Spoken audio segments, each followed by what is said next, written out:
राजकुमार, देखिए सदन की कार्यवाही 25 नवंबर से शुरू होती है। पहले दिन 6 मिनट चलता है, 10 मिनट, 12 मिनट ऐसे ही चलता हुआ सदन नजर आता है। लेकिन अब कल जो बैठक हुई है उसके बाद कहीं ना कहीं गतिरोध खत्म होता हुआ नजर आ रहा है। तो कितनी संभावना कि आज जो है सुचारू रूप से सदन चल पाएगा?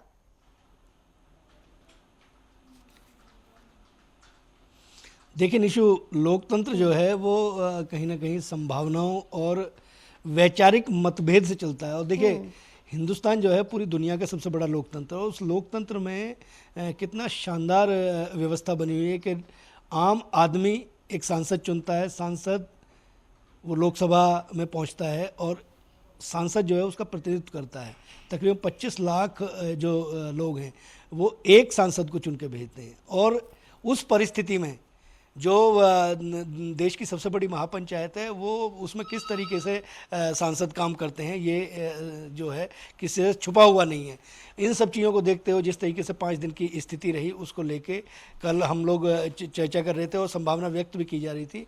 ओम बिरला जो लोकसभा के स्पीकर हैं उन्होंने एक बड़ा कदम उठाया और एक सर्वदलीय बैठक बुलाई। सर्वदलीय बैठक में सारे दलों के नेता आए और नेताओं के साथ उन्होंने चर्चा की और चर्चा करके उन्होंने स्पष्ट तौर पर यह कहने का प्रयास किया कि अंतिम पायदान पर खड़ा हुआ आदमी ये चाहता है कि सदन चले और सदन में उसके जो पक्ष के उसके जो विकास की जो योजनाएं हैं उन विकास की योजनाओं पे काम हो। जो कानून है उन कानूनों में बदलाव किए जाएं, क्योंकि हम 21वीं सदी की तरफ चल रहे हैं और 75 साल जो है हमें आज़ादी के पूरे हो गए हैं। तो निश्चित तौर पे हमें सशक्त देश बनना है। तो सशक्त देश तभी बनेगा जब जनता के प्रतिनिधि सही तरीके से सही सलीके से अपनी बातों को रखेंगे। इस बात को सबने गंभीरता से लिया और विपक्ष की तरफ से स्वाभाविक तौर पर, क्योंकि विपक्ष भी कहीं ना कहीं अब चीज़ों में बिखरा हुआ नजर आएगा। समाजवादी पार्टी की बात कर लें तो वो उनसे संभल नहीं भूला जा रहा। अगर हम कांग्रेस की बात करें तो कांग्रेस केवल अडानी और उस पर अटकी हुई है। अब लेकिन एक सामंजस्य एक राय बनी है और उस राय में स्पष्ट तौर पर संसदीय कार्य मंत्री किरण रिजिजू ने भी कहा है, उनके भाई भरोसा है इस सर्वदलीय बैठक जो हुई है लोकसभा स्पीकर के साथ, उसके बाद एक निर्णय लिया गया है और आज 11 बजे से जब सदन की कार्रवाई होगी तो शायद यथावत चलेगी।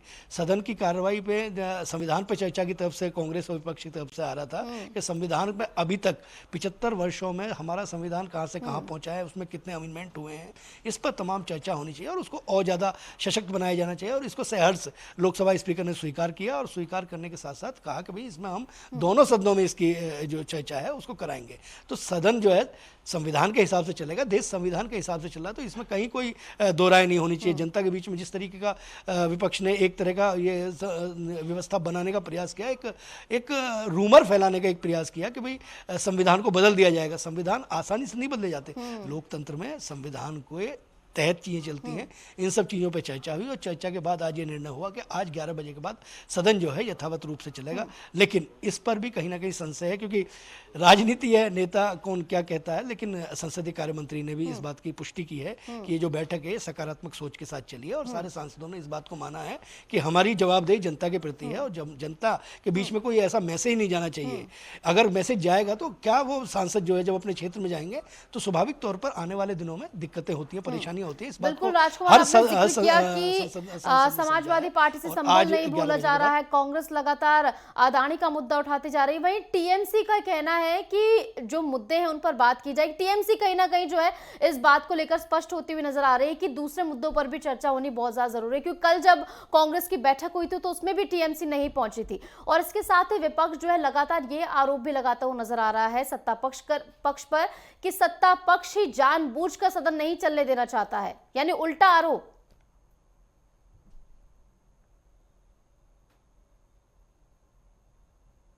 होती है स्वाभाविक तौर पर उसकी जवाबदेही बनती है और विपक्ष, लेकिन विपक्ष के आरोपों में ताकत होनी चाहिए। अगर हम एक ही बात को, अडानी के मसले को, अगर एक ही संविधान को और अडानी के मसले को अगर लेकर केवल सत्ता को घेरने का, सत्तारूढ़ पार्टी को घेरने का अगर प्रयास किया जाता रहेगा तो उससे चीजें नहीं, क्योंकि इसमें टीएमसी और वाम जो मोर्चा है उन्होंने भी इस बात को समझाया कि अडानी को छोड़कर आगे विकास की तरफ हमें चलना चाहिए सदन के अंदर, क्योंकि ये जो अडानी के जो मसले हैं इनके लिए सदन नहीं बना, सदन पे इसके लिए चर्चा करने की दिक्कत है। अगर किसी ने कोई गलत काम किया तो उसके लिए बाकायदा हिंदुस्तान के संविधान में वो एक व्यवस्था है। अगर मुकदमे दर्ज, हिंदुस्तान के संविधान में वो एक व्यवस्था है, अगर मुकदमे दर्ज होंगे, मुकदमे दर्ज होने के बाद उसकी इन्वेस्टिगेशन होती है, जांच होती है, जांच के बाद जो उसमें तथ्य आते हैं उसके आधार पर चीज़ें आगे चलती है। तो वो एक पहला व्यवस्था है। केवल अगर सदन के अंदर इन सब चीज़ों, क्योंकि सदन बना है जो हमारा संविधान है, उस संविधान के संरक्षण के लिए, उस संविधान में अमेंडमेंट करने के लिए, तमाम जो नए काम हो रहे हैं विकास के उनके लिए, और किस तरीके से डेवलपमेंट होना चाहिए, सरकार अगर कोई डेवलपमेंट करने का प्रयास करे तो उसमें और किस तरीके की व्यवस्थाएं और बढ़ाई जा सकती हैं, एक सदन, एक सांसद अपने क्षेत्र में किस तरीके से लोगों की समस्याओं के लिए समाधान निकाल सकता है। बहुत सारे ऐसे मसले हैं, उन मसलों को लेकर तमाम तरह की चीज़ें जो टीएमसी और वाम दल जो है जब उसने अपने पैर खींचे तो कांग्रेस को भी एक बात समझ में आ गई कि शायद मुझे लगता है कि इस पे ज़्यादा, मुझे लगता है कि शायद वॉकआउट ज़्यादा हो नहीं पाएगा, और इसी बात को लेते हुए सर्वदलीय जो बैठक है उस बैठक के अंदर एक सामंजस्य बनाने का प्रयास किया गया है। आज सदन जो है वो यथावत रूप से चलेगा, लेकिन इसके लिए मुझे लगता है हमें इंतजार करने की आवश्यकता है।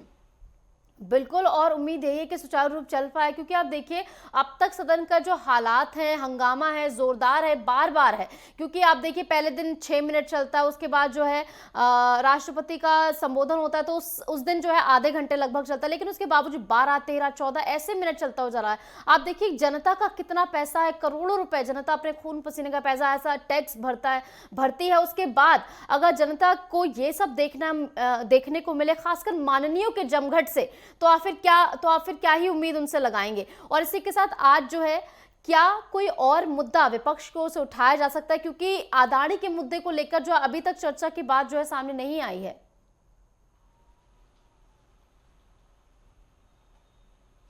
देखिए निशु, अडानी के मसले पर कोई चर्चा मुझे लगता है कि सदन के अंदर नहीं होगी। सर्वदलीय बैठक में जो बातें हुई हैं, सर्वदलीय बैठक के बाद संसदीय कार्य मंत्री किरण रिजिजू ने बताया कि सकारात्मक बैठक हुई है, और सकारात्मक बैठक में सबने अपने अपने मसले रखे हैं, और उसके बाद एक निर्णय ये हुआ है कि संविधान पर चर्चा के लिए 2-2 दिन का समय मुकर्रर कर दिया गया है। रेलवे से जुड़े हुए मसले हैं, रक्षा क्षेत्र से जुड़े हुए मसले हैं, बहुत सारे ऐसे मामले हैं जिन पर चर्चा, तकरीबन 16 विधेयक जो हैं वो पास होने हैं, उन पर चर्चा होनी है, उन पर चिंतन मंथन मनन होना है, और उनमें जो एक नई व्यवस्था, देखिए संविधान में जब हमें अधिकार मिलते हैं तो हमारे कर्तव्य भी निहित होते हैं। अगर अधिकार मिले, अगर एक सांसद को एक अधिकार मिला है विपक्ष में अपनी बात को कहने का, अपनी बात का विरोध करने का, किसी दूसरे की बात का विरोध करने का, अपनी बात को पुरजोर तरीके से रखने का, तो उनके कर्तव्य भी बनते हैं। उनके कर्तव्य जनता के प्रति हैं। जनता के बीच में जब वो जाते हैं तो एक घोषणा पत्र लेके जाते हैं कि हम आपके रहनुमा बनेंगे, हम आपकी बात करेंगे, हम सदन की सबसे बड़ी पंचायत जो होगी उसमें जब मसले होंगे उन मसलों पर चर्चा करेंगे, आपके उस पर लेकर हम चिंतित होंगे। तो ये जो मैसेज है, अगर 6-6 मिनट सदन चलेगा तो किस तरीके से चीज़ें होंगी। आप देखिए एक सांसद जो है उस पर करोड़ों रुपए खर्च होते हैं, उसके भत्ते हैं, उसके रहने की व्यवस्था है, उसके तमाम और जो मसले हैं उन पर भी, और उसके अलावा उनका वेतन है। तो वो वेतन जो दिया जाता है वो टैक्सेशन के पैसे से दिया जाता है, और वो इसलिए दिया जाता है कि जनता के बीच में बात की जाए। अडानी के मसले हैं, उन अडानी के मसलों को लेकर आप अपने पक्ष को आप मैसेज उठाइए। अगर कोई शिकायत आपको करनी है तो तमाम CBI से लेकर तमाम वो हैं उनको जाकर शिकायत कीजिए, लेकिन सदन के पटल पर अगर इस तरीके से चीज़ें चलेंगी तो मुझे लगता है शायद सही नहीं होगा। और इस बात को विपक्ष ने भी समझा, विपक्ष की भी समझ में ये सब चीज़ें आई हैं कि अगर संबल के मसले हैं, संबल के मसले को समाजवादी पार्टी छोड़ना नहीं चाहती है, उसके अगर मसले पर चर्चा करना चाहते हैं तो शायद हो सकता है एक दिन का समय उनको भी मुकर्रर हो जाए। जब आपको जाना होता है तो जो सांसद है उस सांसद के पास अधिकार होता है, वो अपना क्वेश्चन जो है पुटअप करेगा, और उस क्वेश्चन को उसे बोलने का समय निर्धारित होगा, उस समय सीमा के अंदर बोलिए आप। हंगामा करके किसी चीज़ का नहीं होता, तो चर्चा होना चाहिए, चिंतन होना चाहिए, मंथन होना चाहिए, उसी को मत के कुछ चीज़ें बेहतर निकलेंगी। और आज जो 11 बजे के बाद कार्रवाई होगी, लेकिन इसकी तस्वीर साफ होती हुई दिखेगी। संसदीय कार्य मंत्री ने भी कहा है, ओम बिरला ने कल, जो लोकसभा स्पीकर हैं, उन्होंने एक बैठक, सर्वदलीय बैठक केवल इसलिए बुलाई कि ताकि लोगों के मन का जो गुबार है वो निकले, और शायद हो सकता है कि उस टेबल के ऊपर बैठ के कुछ बातें हुई हैं, कुछ चर्चा हुई है,